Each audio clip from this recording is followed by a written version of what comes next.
Yeah, so I pull her to the scene. Seen a couple of fine. What's up, everybody?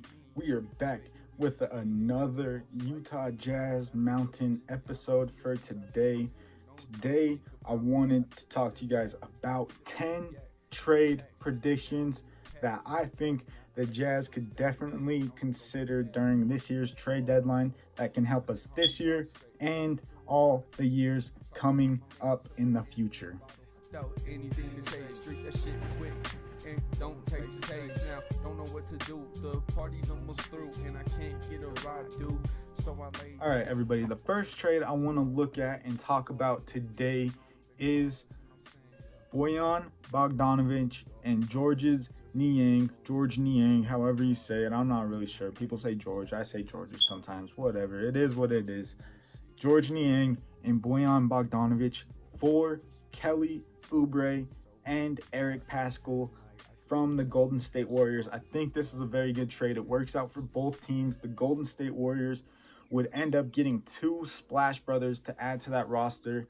We know Niang can score. We know Bojan can score, but they're not the greatest fits with this team right now, mostly because of their defense. Bojan has kind of been in a rut a little bit. I think he needs to have the ball in his hands a little bit more on this Jazz team. He's like the fourth, fifth, sixth option. You kind of never know when he's going to get the ball, and he kind of just needs to score when he gets it. And I think he needs to get in more of a rhythm for him to be as effective, kind of like he was last year. Conley wasn't playing as well. We didn't have Clarkson for the whole year last year, so we kind of relied on Bojan a little bit more. This year, we're not really relying on his offense as much. We're kind of just relying on him as a three-point shooter, a spot-up three-point shooter. We don't really need him to do more than that. And he's not been that effective this year. He's kind of, going in through ruts and stuff. I think it's kind of time to move past Bojan. I'm not sure how well he fits with this team anymore. I think the number one reason you want to move past him is because how well Joe Ingles is playing this year. I think Ingles is a special type of player in this league. There's not many guys like him. He can play defense. He's a leader. He's vocal on the floor. He can shoot. He's just a good chemistry guy. He's good at passing. He gets a lot of assists. He's a playmaker, ball handle, pick and roll. A lot of that stuff Ingles is really, really good at. And so I think you should utilize that as much as you possibly can. And he does not give up as much as Bojan does on the defensive end. So I think, in my opinion, you would just utilize Ingles as much as you possibly can while he's still basically in his prime. I know he's about 32, 33 right now. So how many more years do you really got left of Ingles? So I think you use him to his full advantage, full potential right now in this moment, this 2021 season, and see how far he can help this team go just because of his defensive factor, his playmaking factor, his leadership factor, all the things like that. If you're able to trade Bojan and get a couple more young guys, get a star potentially, then I don't know why you wouldn't do that, because this team played really well last year in the playoffs without Bojan Bogdanovic. I think that kind of just shows you that this team can be really good without him, and they do have potential without him, especially if you're able to add another all-star into that group or another guy that's able to contribute by playing defense and being active, such as Kelly Oubre, such as Eric Paschall. I think those are two great fits with this Jazz team. Paschall, because he's Donovan Mitchell's best friend. I think that just makes Mitchell really happy if we're able to get him. I think he fits well with this team. He's a good player. He has a lot of room to grow. I think he would fit well at that power forward position. He's more of a bulky guy. He can guard people like Zion, like maybe LeBron James, those bigger players like that like to go down low and push people out of the way. I think Paschall would be able to handle that. He's a good shooter. He can play make a little bit as well. Same with Kelly Oubre. He's kind of caught between that 3 and 4 position. He can play either one for the Jazz. He's super active, can shoot the three. He's only 25 years old. He's a good player. He has the potential to be a 20-point per game scorer. So I think if you can fill him in also into that Bojan spot, or maybe put Oubre on the bench with Jordan Clarkson, have him coming off the bench, put Ingles into that starting spot, give Ingles those minutes, allow him to just play a little bit more with those guys. Or you could just insert Oubre into the starting lineup, since he's not as much of a playmaker and more of a defense energy type of guy. Either way, I think it works out for the Jazz. They get a little bit more from these two guys. Boyan gets to go to a better situation as well, probably gets a couple more shots a game. They would allow him to be able to shoot more. Andrew Wiggins could help him out with his defense. James Wiseman is good. The Warriors have a lot of moves they can make. I think this is one that helps them right now and in the next couple years, because Klay Thompson is also 31. Steph Curry is 33. Boyan, if I haven't mentioned yet, is 31. So he fits their timeline perfectly. Oubre and Pascal do not really fit Curry and Thompson's timeline that much. They fit Mitchell and Gobert's timeline a lot better. So I think that's one trade the Jazz definitely should look at, should consider, and I think it's a win-win for both teams. Come and find me so we can chill and smoke and make some deals. I don't care who you are, as long as you're real. I need a new girl, and that's how I feel. All right, guys. Number 2 on my list for today is Porzingis for Bogey and Favors and a first-round pick. I think we've all heard in the last couple weeks that the Mavericks are shopping Porzingis, trying to get rid of him. I guess they don't really like the fit with Luka Doncic. I'm not really sure why they're doing that. He is a good player, a good 7'3" power forward. He doesn't really like to play the center position, but that's okay. He can shoot lights out from that 4 spot. He's a big player. He doesn't give up too much on defense. He's pretty active, athletic. Like I said, he can shoot. He's a lights out shooter. He provides that definitely. I think he takes about 7 threes a game. So that's his main skill right there. He's good at blocking. He can play some defense. He's a good asset to have on your team. I think if the Jazz are able to add Porzingis to this team, that just allows them to have one more all-star, potentially 4 all-stars in that starting lineup. He raises the ceiling for the Jazz because Porzingis could be a lot better in the future. Who knows how well and how much more he's able to grow in his career. With Quinn Snyder, I would definitely trust that. The Jazz have been looking for a 4 that can stretch the floor for about 4 or 5 years now. That's the one thing the Jazz have been looking for. They found Bogey, but he's not really a 4. He's more of a 3. They got Derrick Favors back. They were trying to have him extend his range. Last time he was here in Utah a couple years ago, he would take a couple threes a game, maybe like 1 or 2 if he was lucky. He didn't really work out for him. The Jazz just have been looking for that 4 that can stretch the floor for a couple years now, and I think Porzingis definitely is one of those guys. And like Bogey, he's a guy that you can put at the 4 position that can shoot the 3, that can stretch the floor. Because Gobert isn't really a shooter, that becomes a problem with the clogged lane sometimes. So I understand that. So that's why the Jazz went out and got Bojan Bogdanovic, putting him at the 4, but he's not really a 4. That's why they wanted Nikola Mirotic a couple years ago. He was a traditional power forward, 6'10" guy that can play that 4 position, that can shoot lights out. And that's what they were looking for. Bogey is just a little bit too small, gives up a little bit too much on the defensive end. And Favors just has not been gelling with this team this year. I don't know what it is. Some people are saying that he might be hurt potentially. I don't know if that's the case. I don't know if he's just unhappy with his minutes. He's only getting like 13, 14 minutes a night. That could be a problem with Favors. I'm not sure. He seems unhappy. It seems like Favors deserves to be a starting center in this league. I don't think he's a backup.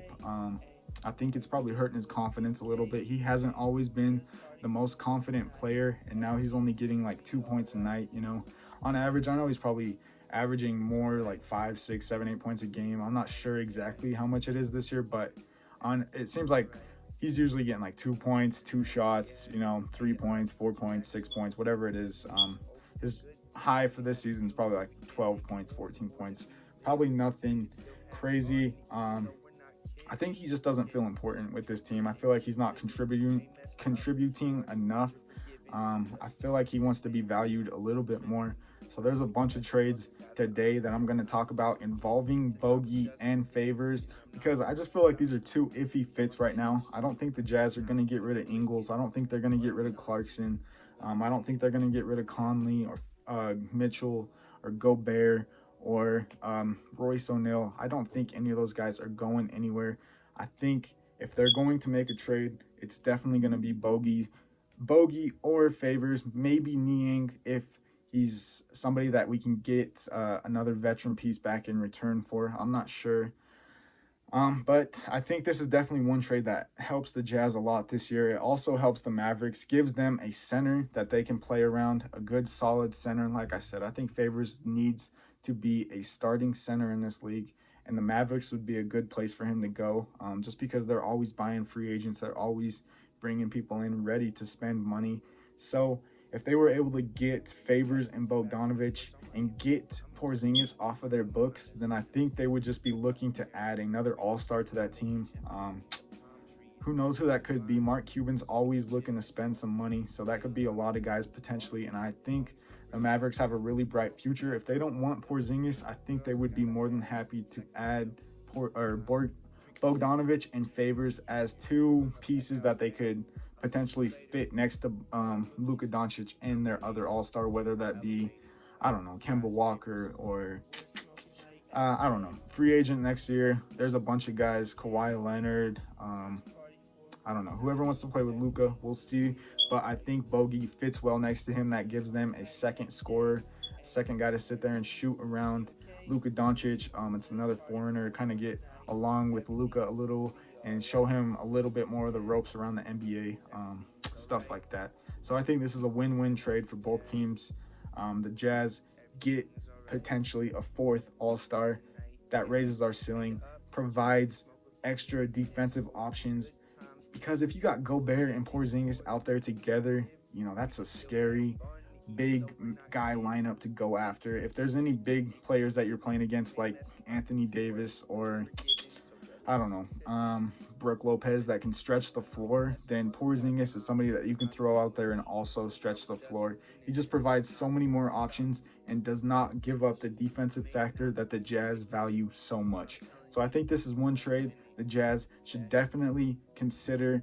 It has a high ceiling for both teams. I think it allows the Mavericks to go out and get whoever else they want to pair with Luka Doncic. So this is a trade I definitely think the Jazz should look at. We'll see what happens. On to number 3.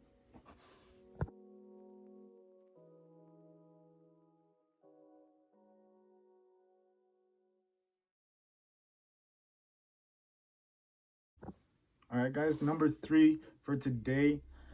It is a new trade that just came out today. It just came out that the Pacers are shopping Malcolm Brogdon, and this is one player I think the Jazz should definitely go after. They've been looking at him for a couple years now, and I think Brogdon is basically just the definition of a solid player in this league, a solid point guard, super efficient, can shoot well, takes good shots, has a high IQ, all that stuff like that. Brogdon does it, so I think the Jazz should definitely be interested in Brogdon. He's a 6'5" point guard, shooting guard, potentially even small forward. Who knows? If the Jazz were able to get him, they could explore with those options and those lineups. But if you send Bogdanovic back home to Indiana, I think that's a win for him. Also, he goes to play with Sabonis and Karis LeVert and Holidays, both of them, Aaron Holiday and Justin Holiday for the Indiana Pacers.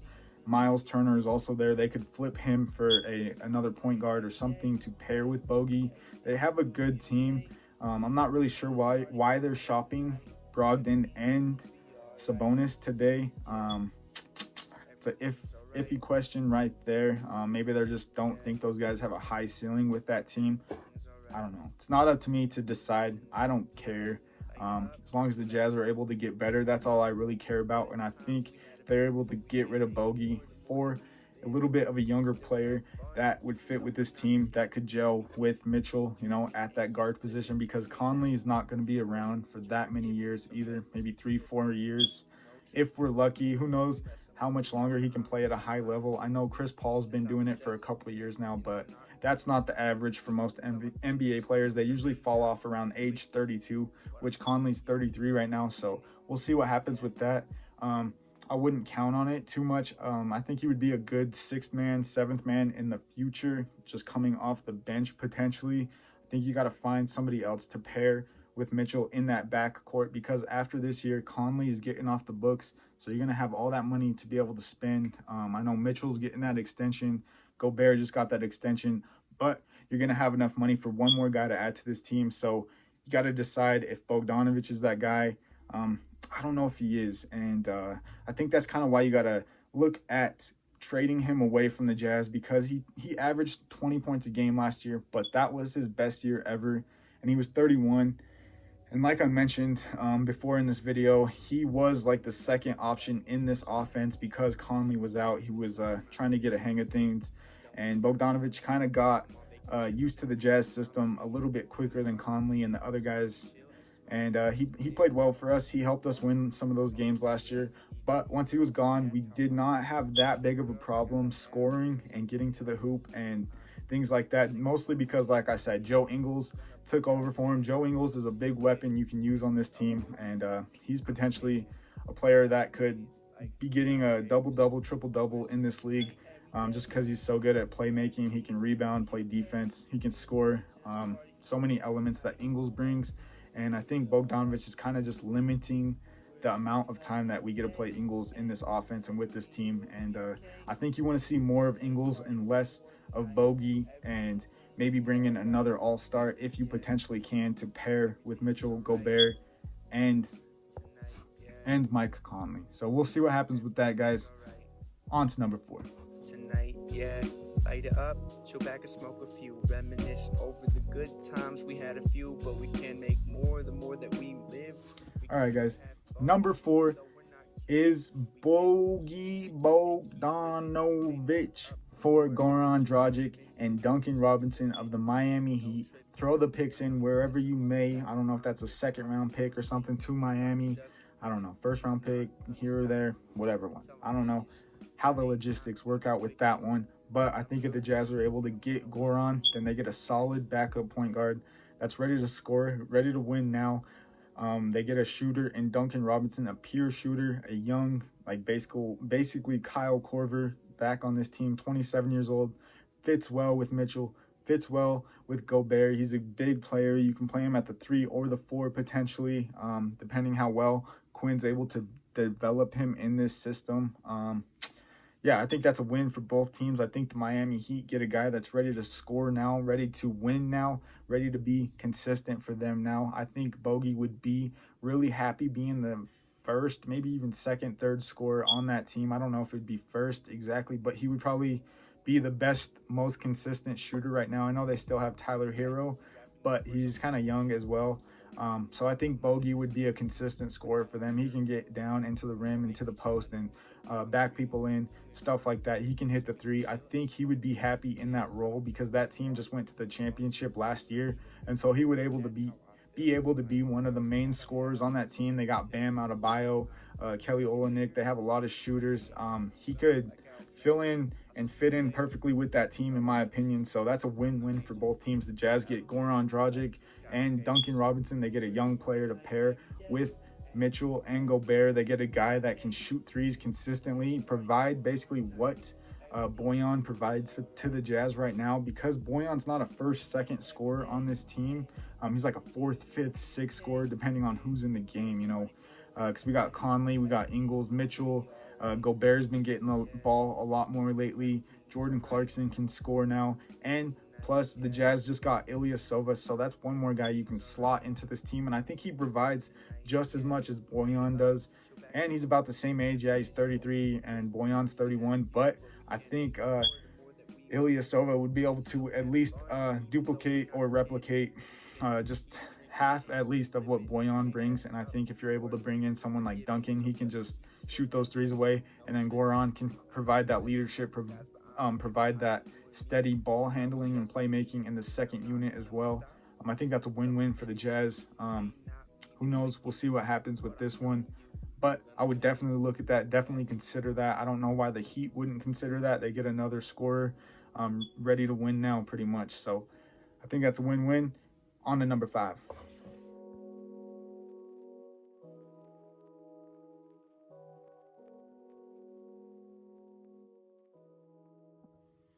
All right, guys. Number 5 today is Bogey and favors maybe a first-round pick. I don't know, maybe 2 second-round picks for Demar DeRozan of the San Antonio Spurs. I think the Jazz considered this trade maybe because it brings them a different dimension to this offense. It brings them a different type of scorer. Yeah, Bogey can shoot threes, but when he's off, he's really off, and he's not able to really score in that much other ways. Same with a lot of guys on this roster. If you're able to bring somebody in like DeRozan, he's just able to get a basket whenever the heck you need it. He can go in, drive to the hoop, go get an end one, whatever the heck you need DeRozan to do, he can do it. Besides shoot threes, I think he's having his best season this year in his 3-point percentage. He's shooting it really well this year. He's a good player. He averages 7 assists a game. He's a playmaker. He can play defense, about 6'6", 6'7". But I think the main thing with DeRozan is he's motivated to win, mostly because we all know that the Raptors traded him for Kawhi Leonard 2-3 years ago, whatever the heck it was. And then they went on to win the championship. He is best friends with Kyle Lowry. So we know that had to strike him the wrong way, probably put a little bit of a chip on his shoulder. I know DeRozan's ready to win now. He's been balling with the Spurs. He can go out and get you a triple-double every night and get a basket whenever the heck you need it. No, it's not going to be a three-pointer, but he can go to the rim, bring that dimension to the offense, and he can hit the threes. Like I said, he's improving on it. He's had up and down seasons, but he can still hit it every now and again and provide that for this team. But he's a playmaker. He likes to share the ball. He's a good teammate, and he's an all-star. 20 points a game. You get another solidified, bona fide all-star to add to this offense that's ready to contribute 20, 25 points a game right now, every single night, ready to take over and go to the rim. And it's not going to take that much adjusting because he's just a player that you give him the ball and he just goes to work and he goes and does his thing. Kind of like a bigger Jordan Clarkson minus the three-pointers. So I think that would be a good trade for the Jazz. I think that's a win-win for both teams right there. The Spurs have a lot of money coming off the books after this year. Patty Mills, LaMarcus Aldridge, DeMar DeRozan's contract ends after this year. So that's also something the Jazz could get him on a little bit of a cheaper deal, especially if he feels like this is a winning situation. And if you got 4 all-stars in that lineup, I don't know how that's not a winning situation. The Jazz have a lot of depth on this team. So by getting rid of Favors and Bogey, you're kind of opening up a spot as well. And I think you can insert Ingles into that spot, into that 4-3 spot. And then you can also insert Ilyasova into that spot as well. Like I said, he can provide what Bogdanovic does.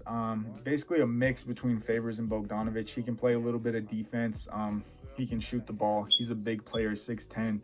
He can play that power forward position. He's won before. He's been on winning teams. So I think you could definitely just insert him into that role, give Ingles a little bit more minutes, give Mie Oni some more minutes if you possibly can.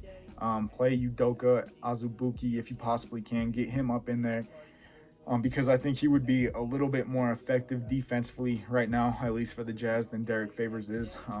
I know he's hurt, but whenever he comes back from that injury, I think you could count on him and Ilyasova to cover that paint for the second unit pretty much. So I think that's a win-win for both teams. The Spurs get some nice pieces to fit around DeJounte Murray and Jakob Poeltl and Derek White, Lonnie Walker Jr., Keldon Johnson. They got all those guys. If they're able to get Bogey, a solidified three-point shooter, they're able to get a starting center, and Derrick Favors for their team. I think that's a win-win for both teams.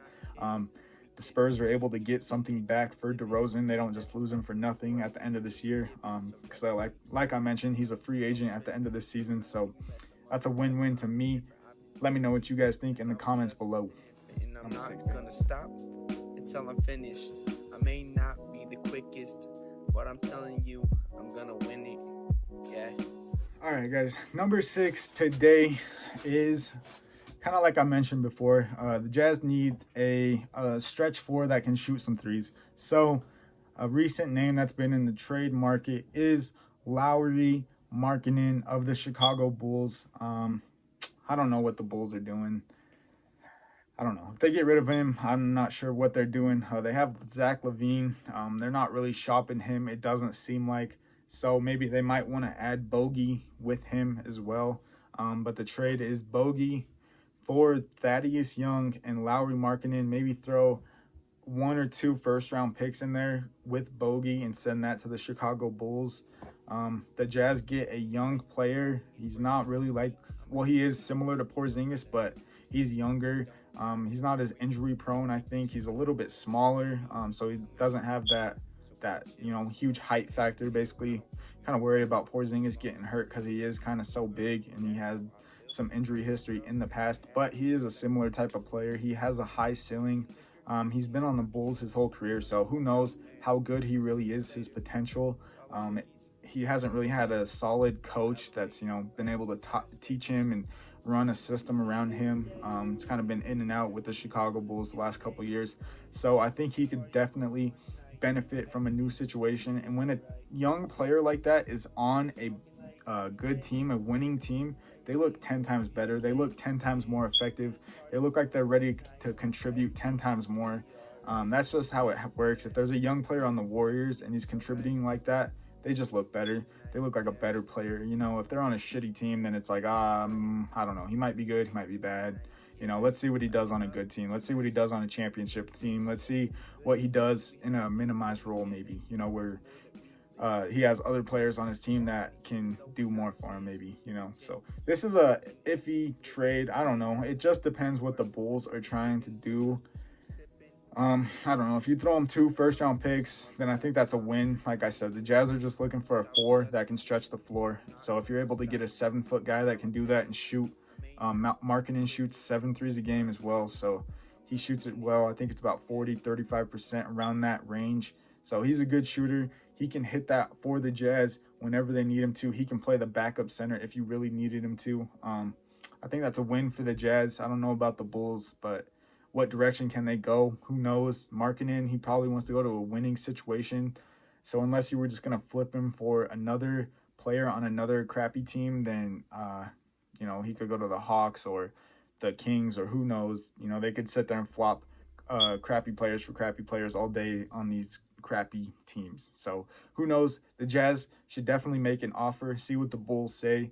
It would be a good fit for them. They'd also get Thaddeus Young to fill in, basically, to play that power forward position for the Jazz and just basically be a solid veteran to sit there and fill in for the rest of the season, provide whatever it is that the Jazz need.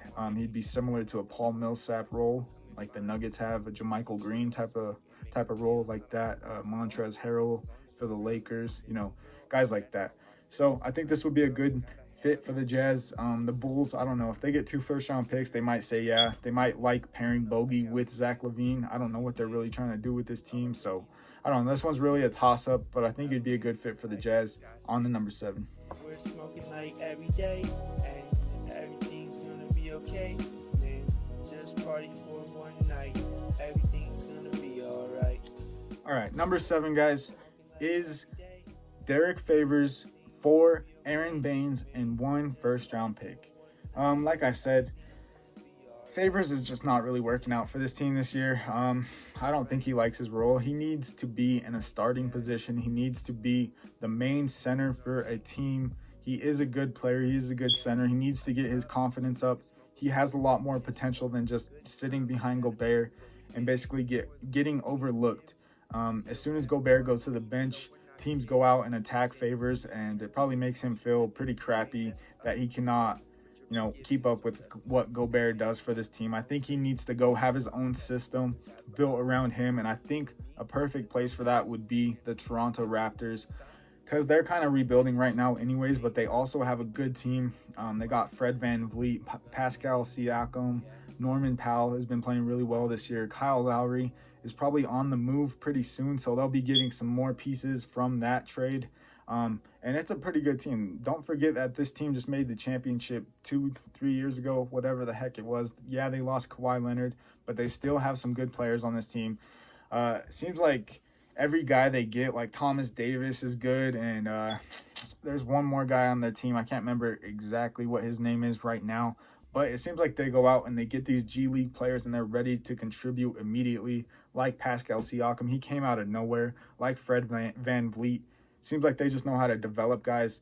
And I think this would be a perfect spot for Derrick Favors. It's kind of an overlooked team, underrated, kind of full of quiet guys that don't say too much. And I think Derrick Favors fits right into that perfectly because he's a hard worker, because he deserves to be the starting center on a team, and he deserves to be on a good team that's ready to win.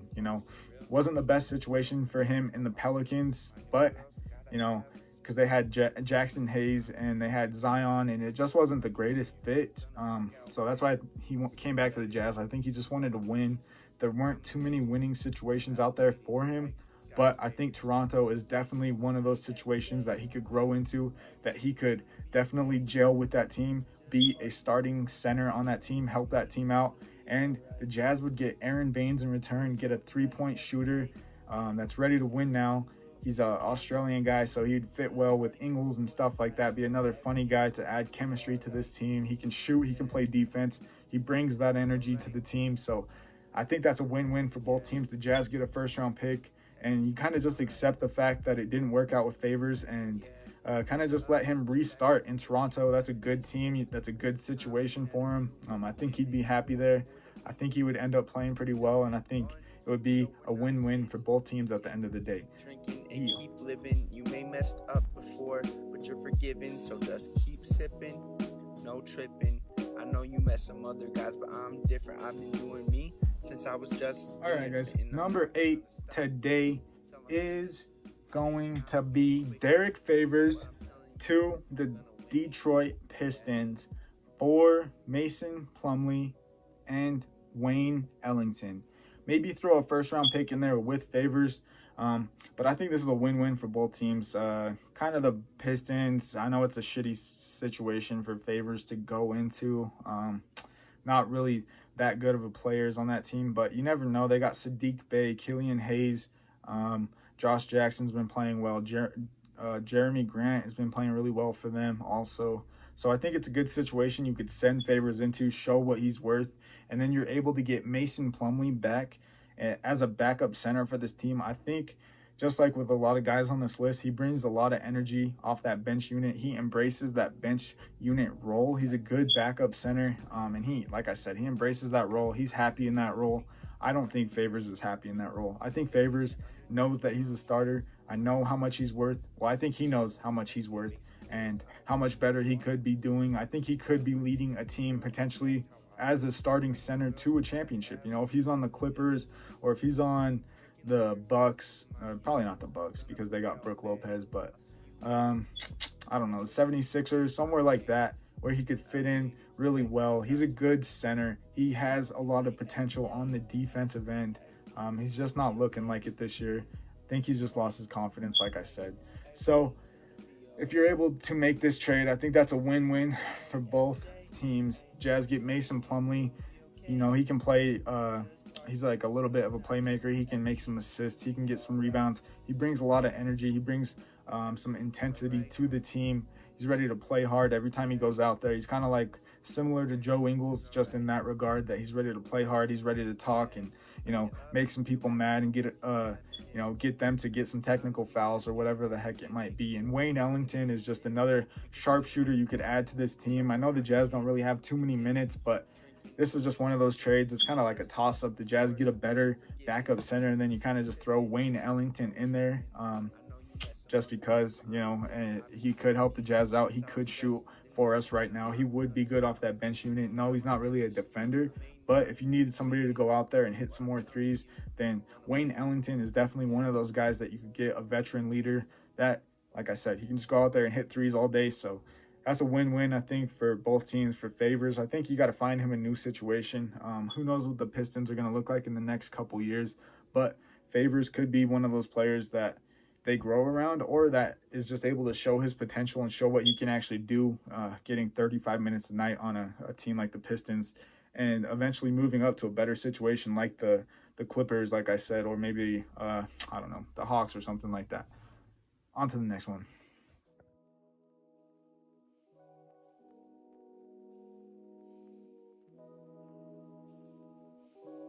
All right, guys, number 9 for today, it's going to be Derrick Favors again. Maybe 2 second-round picks, first-round pick, maybe, probably not a first-round pick. I don't think so. Maybe just 2 seconds, 1 second. But Derrick Favors and a pick for C.D. Osman and JaVale McGee of the Cleveland Cavaliers. C.D. Osman is a good player. He's a small forward, power forward, 26, 27 years old. He can score. He can get a basket. He's a Turkish player. He played pretty well with the Cavs a couple years ago when LeBron was there in the finals. He kind of came out of nowhere. I think he's a second-round pick. He kind of just came out and shined out of nowhere for that team and was able to contribute as a rookie. And ever since then, he's kind of just been their best player pretty much. He's been pretty solid for them, like 13 points a game, 12 points a game, 11 points a game, I think is what he's getting this year. But I ultimately think he's not getting as many minutes this year as he has in the years past, just because they have more young players now that they can try to build around and just give more minutes to them just because they're part of the future plan.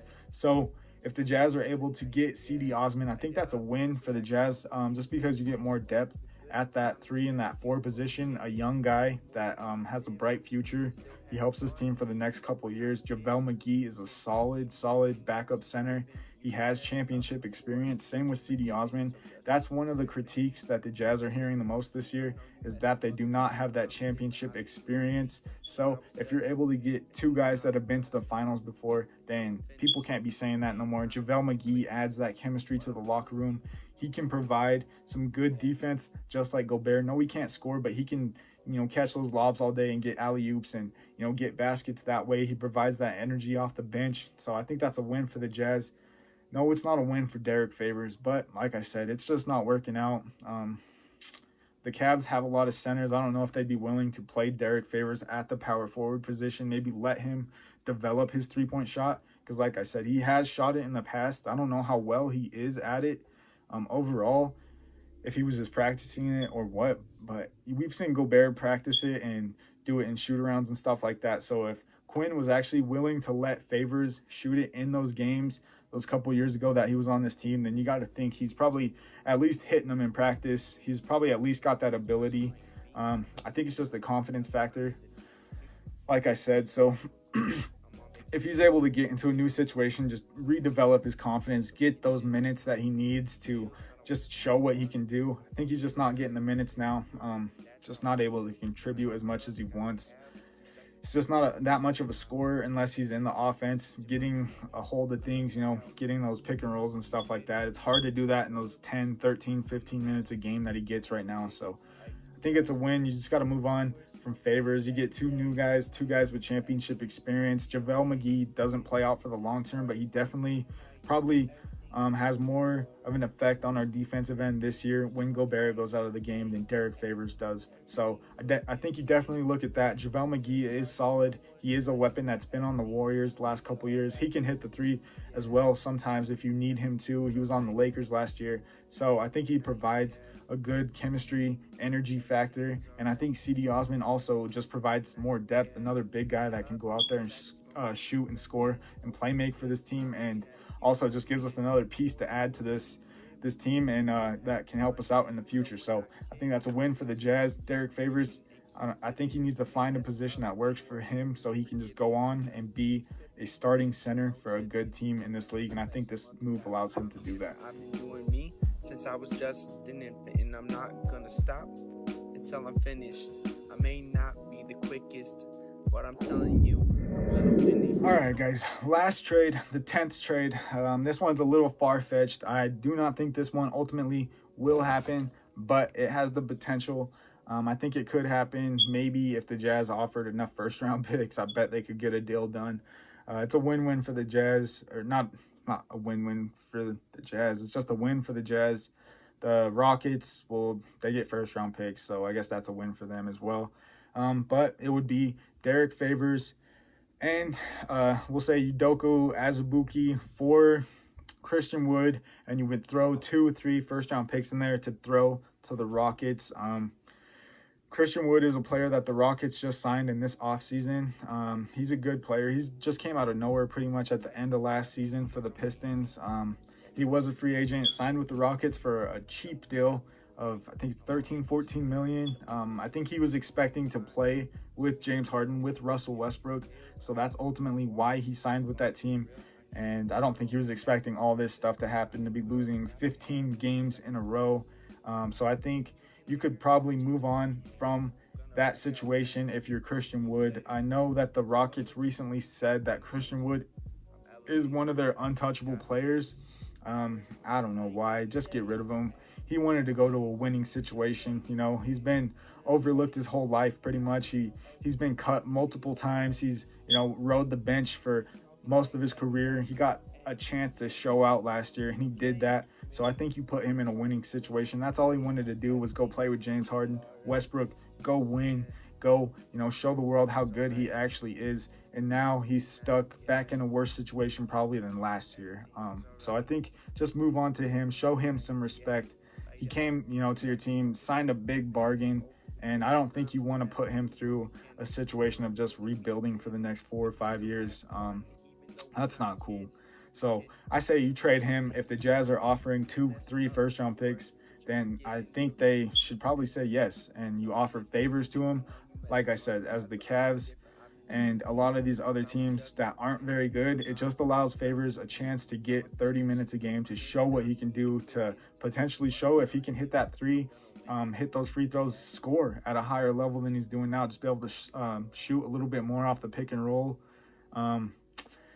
Yeah, they don't really have a future going on right now for the Rockets. They have a couple young players, I guess, like Kevin Porter Jr., that Jayshawn Tate that they got seems pretty good, but that's about it. They don't have really many more pieces. I know that they just traded PJ Tucker for DJ Wilson and DJ Augustine from the Bucks, but I mean, those pieces aren't anything crazy. So it's kind of just somewhere where you send the players that are now no longer wanted, and you just take what you want from them, as long as you send some picks back in return. That's what it looks like. And they'll probably end up flipping Augustine, and they'll probably end up flipping DJ Wilson potentially.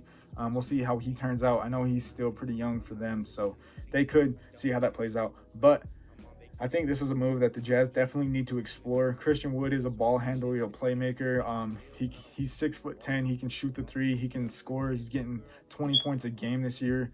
I think he fits really well in this offense. Fits really well next to Gobert. Fits perfectly in this starting lineup. He's another all-star potentially, based off how he looks this year and the end of last year. I think he definitely could be an all-star in the next year or so. Definitely 2 years if he's on the right team, right situation, and he's able to show exactly what he can do. And I think the Jazz is one place where he can do that.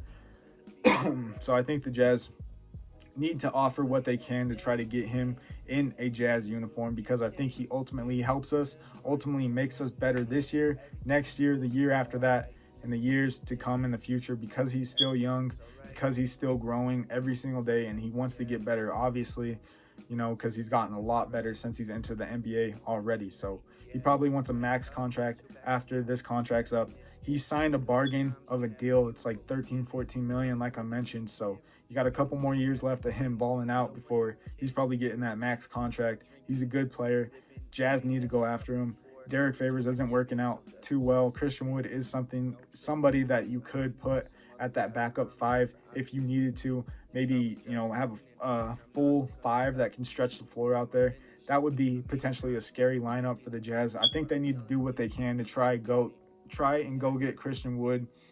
I think he helps us a lot this year, a lot next year, and I think he allows us to match up better with the Clippers, the Lakers, the Nets, all those teams like that, because the Nets are getting all these superstars now. So you got to try to go and match that, and what we have right now doesn't look like enough.